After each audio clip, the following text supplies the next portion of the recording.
To better understand the technology lifecycle, let's look at Geoffrey Morse's framework. Morse's life work is focused on the market dynamics surrounding disruptive innovations. His first book, Crossing the Chasm, focuses on the challenges startup companies face transitioning from early adopting to mainstream customers. Using marketing research, he introduced a new framework into the literature which assists organizations in their product development, marketing, timelines, and overall strategy. The framework is based on a bell-shaped curve, which represents time and which groups of people are most willing to purchase technology at each interval. On the far left, you have techies. They are most likely to purchase or use technology very early. Techies are the ones who always have to have the latest, greatest gadget showing on their belts. They have been known to queue up all night and sleep on the sidewalk outside whatever store is delivering the next new wonderful thing tomorrow. They will be trying the newest social network tools, software, and gadgets way ahead of everyone else. In fact, even if the technology has some flaws, they are still usually willing to try it out.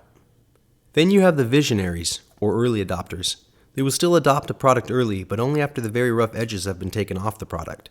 Similarly to the techies, they are willing to start using the technology when there still might be a few bugs. But unlike the techies, most of the major ones would need to be worked out.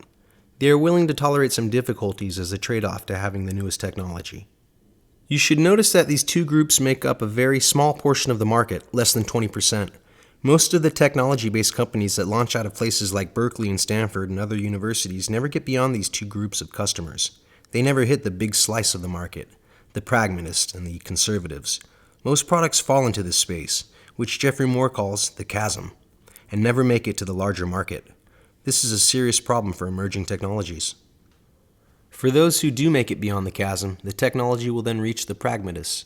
The Pragmatists will adopt a new product readily, but only when it fits into their workflow. It is tailored to their needs and does not require a huge effort to adopt it.